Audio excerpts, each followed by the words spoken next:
जय हिंद, जय जय कांग्रेस दोस्तों। मेरे सभी भारतवासियों और कांग्रेसी भाइयों को भवानी सिंह सोलंकी राजस्थान का सादर प्रणाम। दोस्तों, मैं अपने चैनल @बी सिंह INC के माध्यम से आज आपसे जुड़ा हूं और मेरे जुड़ने का उद्देश्य आज भाजपा और उसकी मातृशाखा RSS की जो फर्जी राष्ट्रवाद और देश प्रेम, पैट्रियटिज्म के बारे में विश्लेषण करना और आपके समक्ष कुछ तथ्य सामने रखना। अब आपके विवेक पे मैं ये छोड़ता हूँ कि भाई कितने तथ्य सही हैं, गलत हैं, वो आप अपने हिसाब से आकलन कीजिए और अगर मेरे से कोई त्रुटि हो तो आप मुझे सही करने की आपका हक है, आप कर सकते हैं। INC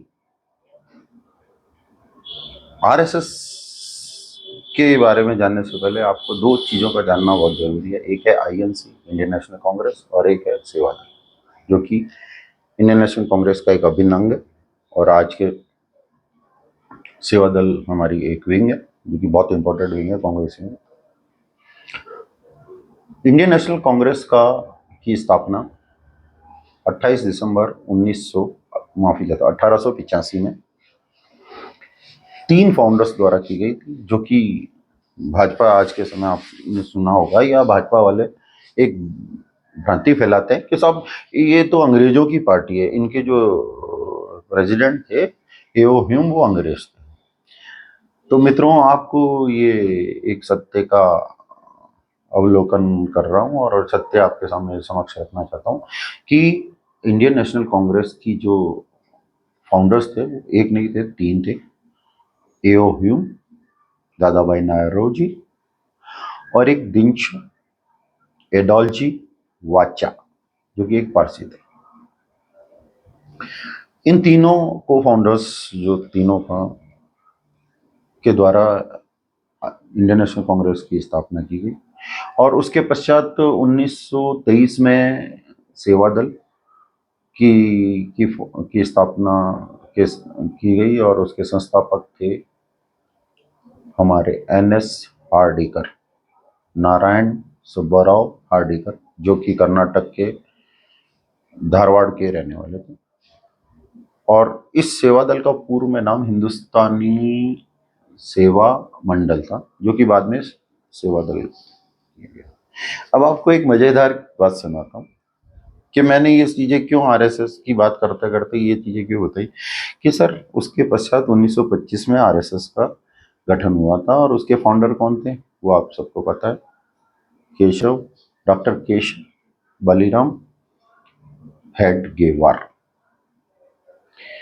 आपको ये जानकर बड़ी अचरज होगा कि मिस्टर हेडगेवार 1918 से लेकर 23 में INC के ही में ही थे, उसके मेंबर थे इंडियन नेशनल कांग्रेस के। और 2023 से 2025 तक जब तक उन्होंने RSS नहीं बनाई थी वो सेवा दल के ही मेंबर थे। है ना मजेदार बात? बहुतों को पता होगी जो बुद्धिजीवी हैं, जो पढ़ते हैं, क्योंकि हम जिस जनरेशन और जिस 80s और 70s वाले जो लोग हैं वो पढ़ने में विषय, उस समय हमारे टाइम ये सोशल मीडिया और ये फर्जी वाड़ा जो पढ़ा किताबों से मिलता था, तो जो पढ़ते हैं उनको ये चीज का आभास होगा और आज के लोगों को बहुत अधिकतरों को आभास है भी नहीं।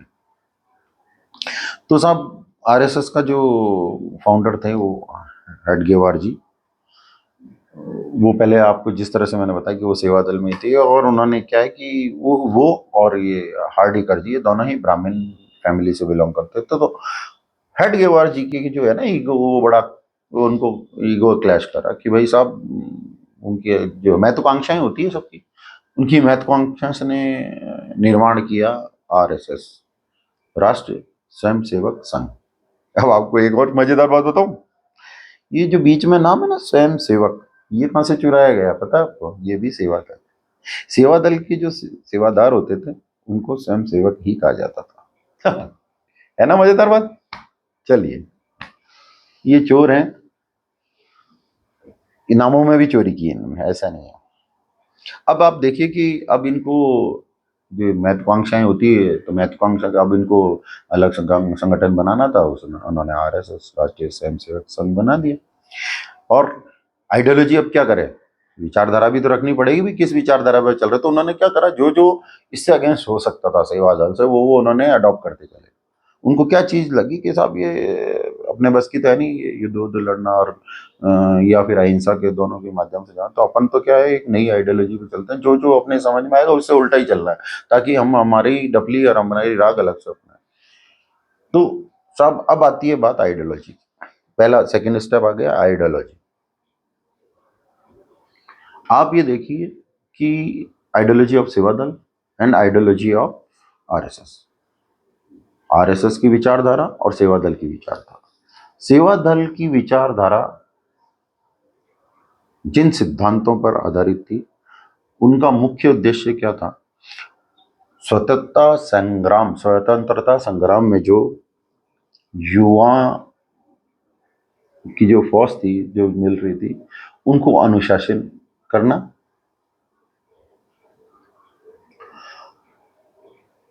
और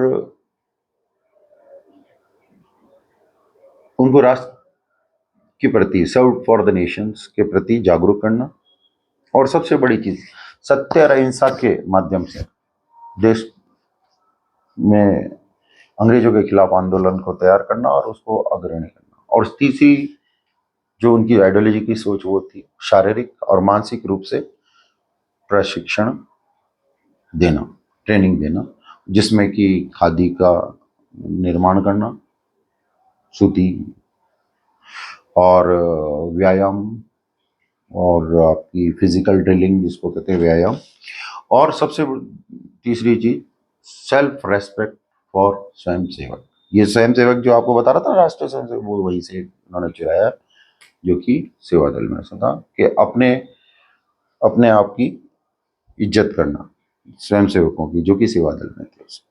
अब हम बात करते हैं आइडियोलॉजी ऑफ आरएसएस।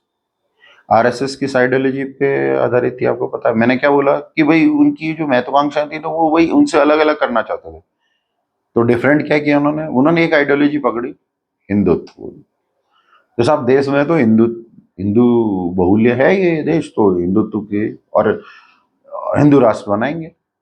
और इनकी जो आइडियोलॉजी वो क्या थी, कल्चरल और सोशल, सांस्कृतिक और सामाजिक।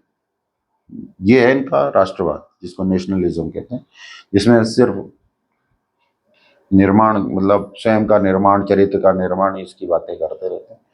सर, जो आपको मैं बात कर रहा था ना कि पीछे की फर्जी, उस समय कैसे फर्जी थे। 1947 से पहले देश की सबसे बड़ी जरूरत क्या थी, देश को इन अंग्रेजों के चुंगल से बचाना और स्वतंत्रता पाना। तो सच्चा राष्ट्रवाद उस समय के संदर्भ में अगर हम करें, तो राष्ट्रवाद वही था जो कि स्वतंत्रता संग्राम में अपनी आहुति दे रहे थे। वो गरम दल वाले भी थे और नरम दल वाले थे। नरम दल वाले अपने तरीके से और गरम दल वाले अपने तरीके से। तो सर, इनकी जो जो आइडियोलॉजी थी ना, वो आपको समझ में आ गया होगा कि आइडियोलॉजी इनकी बिल्कुल डिफरेंट ही इन्होंने करनी थी। अब आप बात करते हैं, हम कहते हैं कि सब दुनिया में कोई भी इंसान की जो सोच है, उसकी विचारधारा, उसके खान पान और उसके रहन सहन, उसके कपड़ा और जो उनकी लिविंग स्टाइल है, उससे आपको बहुत कुछ सीखने को मिलता है। आपको पता है सर, 1931 से पहले तक इनकी यूनिफॉर्म क्या थी, खाकी टोपी, खाकी शर्ट, खाकी चड्डी, लेदर का बेल्ट और खाकी सॉक्स, और अंग्रेजों के द्वारा दिए गए ब्लैक बूट्स, लेदर वाले, चमड़े के। साहब 2011 में इनका गौ प्रेम जागा, तो साहब बेल्ट बांध रहे हैं, तो बेल्ट तो लेदर का है ना। अब हम तो राष्ट्र प्रेमी है, तो हमारा उनको 2011 में याद आया ये चीज, तो साहब उसमें तो गाय का चमड़ा भी लगता होगा, तो साहब चमड़े बेल्ट को इन्होंने तिलांजलि दी और कैनवस बेल्ट को यूज करने लगे। और फिर बूट भी तो लेदर के हुए ना, तो उसको भी कैनवस शूज में कर दिया। और साहब 2016 में फिर याद आया इनको, क्यों, क्योंकि लोग बाग इनको अंग्रेजों की उतरी चड्डी वाले कहते थे, क्योंकि वो कच्चा पहनते थे ना। तो अंग्रेज जब इनको पेंशन देके गए ना, और माफी और पेंशन के साथ साथ वो चड्डा भी देके गए कि आप इसको अडॉप्ट करो। है ना। तो वो 2016 में इनको याद आया कि साहब इससे भी तो निजात पानी है, नहीं तो लोग हमारे को ये अंग्रेजों की उतरी चड्डी, अंग्रेजों की उतरी चड्डी कहते हैं। तो साहब 2016 में इनको याद आया, तो इन्होंने एक भूरी लंबी पैंट भी अपने पोशाक में डाली। ठीक है ना सर। तो ये इनका लिविंग और जो सोच थी ना, वो इनकी यही सोच थी कि भाई हमको अलग करना है, और इनका राष्ट्रवाद इस तरह से ही था। अब आपको पता है 1920 में जब नॉन कॉर्पोरेट कोऑपरेशन मूवमेंट चल रहा था, जिसको असहयोग आंदोलन, जो जिसका नेतृत्व महात्मा गांधी जी कर रहे थे, जिसमें कि स्वदेशी को अपनाना और बहुत सारी चीजें थी, जिसमें एक मूलभूत जो मेन वो था स्वदेशी को अपनाना, और उसमें खादी को ही प्राथमिकता देना। महात्मा गांधी जी चरखा जो सूत है वो काटते थे, और उसके बाद उसी से खादी के कपड़े बनते थे। तो 1920 में सेवा दल जो थी वो गांधी सिद्धांतों पर आधारित थी, तो उन्होंने अपनी उसी खादी की बनी हुई टोपी, जिसको गांधी टोपी हम कहते हैं, सफ़ेद शर्ट वो ही खादी, और सफ़ेद पैंट वो भी खादी की, और पाँव में कैनवास शूज कपड़े के, और बहुत सारे अधिकतर ऐसे थे जो नग्न रहते थे, नंगे पाँव रहते थे, क्योंकि वो स्वयंसेवक वो उसको जो उनका राष्ट्रवाद सच जो दिखाने का जो ना वो दिखावा वाला कम था, और वो लोग नंगे पाँव रहते थे मोस्टली, क्योंकि वो सेवा स्वयं सेवक सेवा के डिवोटी थे, तो उनको पहनना नहीं पहनना ना वो अलग ही एक सोच वाले थे। अब आज के संदर्भ में जो मैं फर्जीवाद जो राष्ट्रवाद उसकी बात करूंगा सर, 1947 से पहले की तो मैंने आपको लगभग सारी बताई थी। अब आज के संदर्भ में आप देखिए, बीजेपी रजिस्टर्ड है ना? क्योंकि इलेक्शन लड़ना तो रजिस्टर, नहीं तो ये अपने आप को यहाँ पे भी रजिस्टर नहीं करता, क्योंकि वो है ना, आपको बताया था आरएसएस ने दिल्ली को निगरानी करने के लिए बैठा दिया दूध की। तो वो जो है मुखौटा जो है ना, जो जो कि ये बताते हैं कि हम राजनीतिक चीजें बनी है, तो वो मुखौटा जो भाजपा है वो तो रजिस्टर्ड है ना, तो ये आरएसएस को रजिस्टर क्यों नहीं करवाती अपना? राष्ट्र प्रेम और राष्ट्रवाद उसको अभी है भाई, जो टैक्स भर रहा है, जो सच्चे अकाउंट दिखा रहा है अपने, कैसा लेखा जोखा चल रहा है, कहाँ से पैसा आ रहा है, कहाँ से पैसा जा रहा है, और हम ये नहीं दिखा रहे, तो वो कौन सा राष्ट्रवाद है? वो आप खुद समझिए। तो सर ऐसा है कि ये चंदा चोर पार्टी जो है ना, ये 1992 से ही, जब से है ना वो रथ यात्रा, उसके पश्चात जब हमारे रामलला के मंदिर के लिए पैसा हमारे हिंदू भाइयों ने, हमारे हिंदुस्तानियों ने, जिनकी इनकी राम के प्रति आस्था थी, हमारे घरों से, सभी के घरों से गया होगा थोड़ा थोड़ा चंदा, है ना, अपने अपने तरीके से इकट्ठा करते रहे, और उस चंदे का आज तक हिसाब नहीं दिया था, जब तक कि कोर्ट का जो डिसीजन आया था राम मंदिर बनाने, उससे पहले तक तो वो पैसा कहाँ गया सर? आज तक हिसाब नहीं। उसी पैसे से इन्होंने आज तक, जब तक इनके पास पैसा नहीं हुआ था, उसी पैसे से इन्होंने इलेक्शन लड़े और आरएसएस को चला। पूरे हिंदुस्तान को सर 147 करोड़ों को इन्होंने लाइन में लगा दिया, एसआईआर और सीएए के माध्यम से। क्यों? क्योंकि हम सबको ये सर्टिफिकेट देना पड़ेगा कि हम हिंदुस्तानी हैं। पूरी हिंदुस्तान तो लाइन में लग जाएगी, और उनको साबित करना है, और तुमको रजिस्ट्रेशन नहीं कराना क्योंकि तुम राष्ट्रवादी हो। ये कौन सा राष्ट्र प्रेम है मेरे मित्रों? भाइयों बताइए इनका आरएसएस का, ये है राष्ट्रवादी? सच्चे राष्ट्रवाद जो इनकी ये शगुफा छोड़ जाते हैं, ऊपर भाषण देते हो, और नीचे जो अंधभक्त और जो टीम है वो बस राष्ट्रवाद, हम तो राष्ट्रवाद।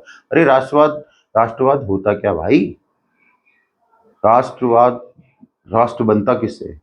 ईंट दी और ये जो बैरिकेड दिया, जो ये फेंसिंग करी हुई दीवारों से राष्ट्र नहीं बनता। राष्ट्र बनता राष्ट्र के लोगों से, उसकी विचारधाराओं से। देश आजाद होने से पहले हमारी सीमाएं क्या थी, देश आजाद होने के बाद हमारी सीमाएं क्या होगी? तो इनका जो ये राष्ट्रवाद है ना, ये सब फर्जीवाड़ा है। इनके डिफरेंसेस आपने देख ही लिए होंगे कि जो सेवा दल और ना से उसकी जो सोच विचारधारा बिल्कुल रेसिप्रोकल और बिल्कुल अलग थी। अब साहब ये आरएसएस जो कि भाजपा की मात्र शाखा है, ये साहब कहते हैं कि हम संगठन है और हम राजनीतिक चीजों में हस्तक्षेप नहीं करते, जबकि इन्होंने आगे मुखौटा किसका लगा रखा है? खुद नहीं है, ऊपर भाजपा को आगे रख रखा है कि भैया तू कर, हम पीछे से तेरे को संभालेंगे और तेरे को कंट्रोल हम ही करेंगे। बिल्ली को दूध की निगरानी पे रख दिया।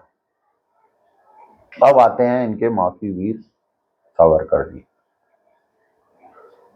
1911 में, जो कि आज का अंडमान निकोबार है हमारा, वहां पर पोर्ट ब्लेयर में एक जेल थी, सेलुलर जेल, जो आज भी आपने देखा होगा। जो वहाँ गए हैं घूमने गए, अभी एक बहुत स्पॉट भी हो गया, लोग जाते भी हमारे हिंदुस्तान के, और उसको बढ़ावा भी दे रहे और देना भी चाहिए।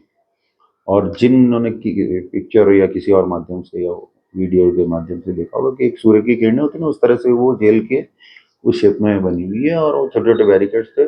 उसकी लगभग कैपेसिटी 600 650 के आसपास थी।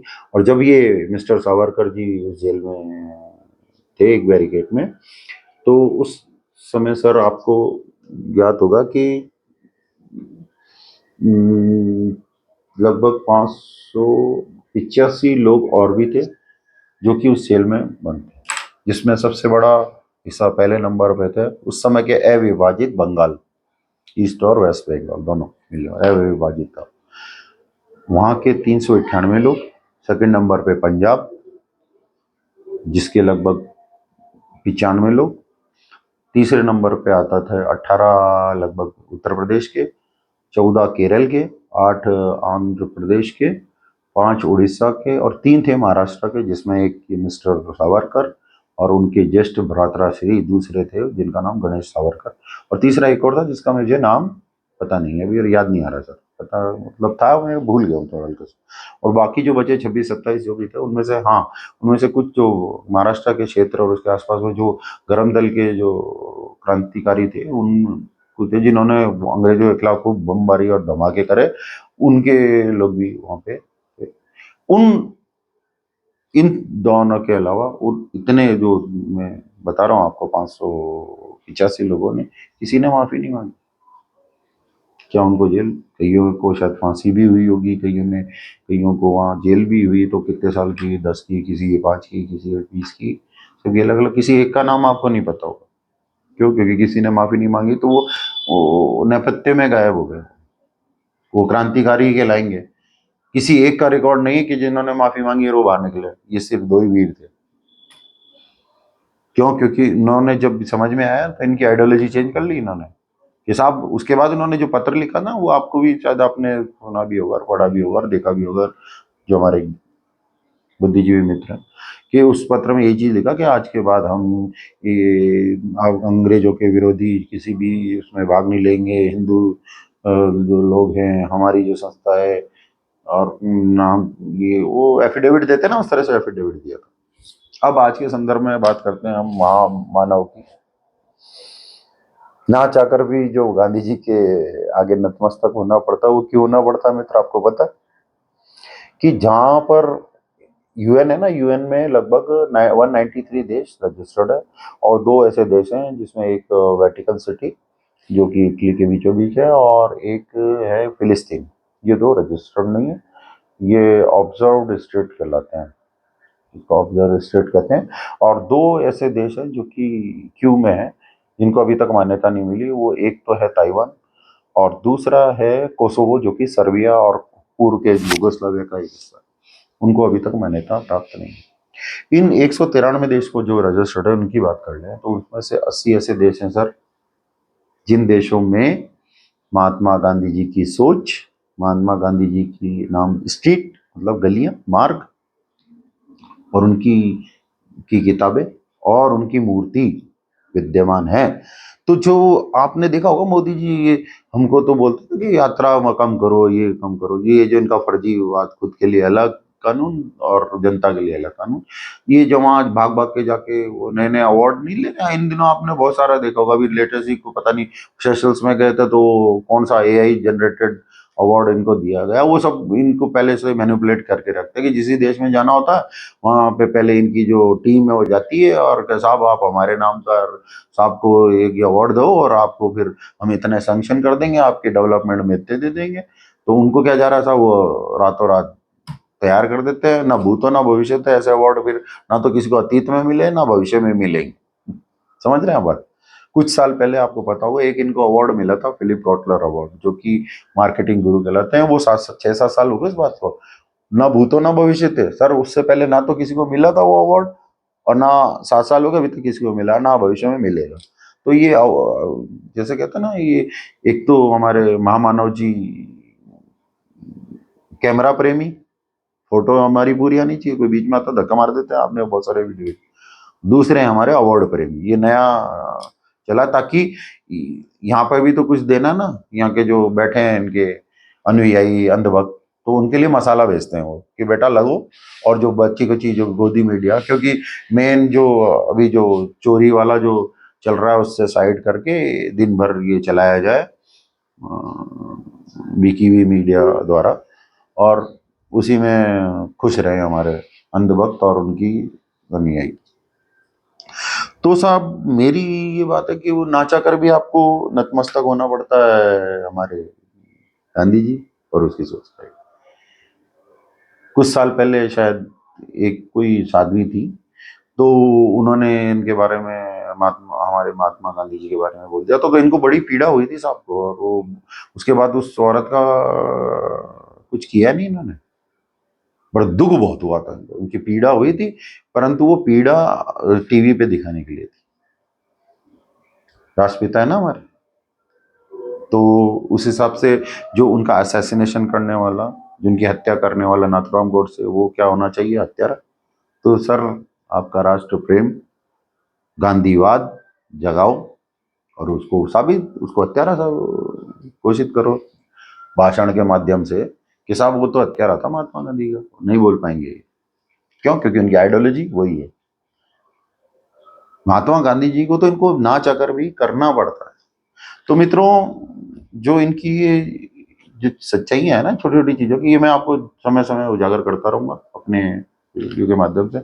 और मैं कुछ 1-2 दिन में ही या कुछ क्या कि मेरी कांग्रेसी भाइयों के लिए, जो हम लोग एक टीम बना रहे हैं 5000 लोगों की, जो कि एज ए स्ट्रेटजिस्ट और सर्वे के लिए काम है, जो कि 365 दिन बाय 24x7 इन इलेक्शंस के और सर्वे की और तरीकों से काम करेगी पूरे पैन इंडिया लेवल पे 28 राज्य और 8 केंद्र शासित प्रदेशों में। और इसके लिए मैं लगा हुआ हूँ, और इसके लिए मैं जल्दी वयाज मतलब ट्रैवलिंग भी करने वाला हूँ। तो मित्रों, अगला पॉइंट आप बताइए, अगर आपको लगता कि कोई और किस बारे में मुझे और चीज़ बतानी चाहिए, और बाकी मैं इनके जो सच्चाइयाँ आपके सामने उजागर करता रहूँगा। जय हिंद, जय जय कांग्रेस।